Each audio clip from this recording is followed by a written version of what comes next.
మధ్యాహ్నం fridge open చేసి చూస్తే గట్టి పెరుగు అయితే కనిపించింది.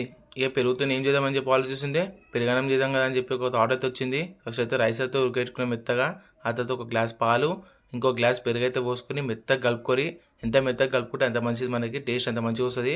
ఆ తర్వాత ఇంకో గ్యాస్ మీద స్టవ్ ఆన్ చేసుకొని కొంచెం ఆయిల్ పోసుకొని, ఆయిల్ పోసుకున్నాక ఆయిల్ కాగానే ఆవాల జీలకర్ర వేసుకొని, ఆవాల జీలకర్ర తర్వాత మినప్పప్పు, ఒక చెంప కందిపప్పు అయితే వేసుకొని, కందిపప్పు వేసుకున్నాక దాన్ని మంచి మిక్స్ కొట్టినాక కొంచెం కొత్తిమీర, కరివేపాకు, ఎండుమిర్చి వేసుకొని నీట్గా కలుపుకొని ఎర్రగా అయినాక గ్యాస్ బంద్ చేసుకొని మనం ఏదైతే పెరుగన్నం అయితే కలుపుకున్నామో ఆ రైస్లోకి అయితే యాడ్ చేసుకొని దాన్ని అయితే నీట్గా మిక్స్ చేయండి.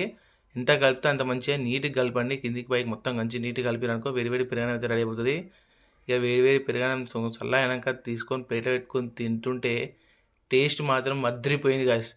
అద్రి అంటే అద్రిపోయింది. మీరు కూడా కంపల్సరీ ట్రై చేయండి. మీకు కూడా ఎంతమందికి పెరుగన్నం ఇష్టమో కామెంట్ బాక్స్లో కామెంట్ చేయండి. మరిన్ని వీడియో కోసం మన ఛానల్ అయితే సబ్స్క్రైబ్ చేసుకోండి గాయ్స్. పైన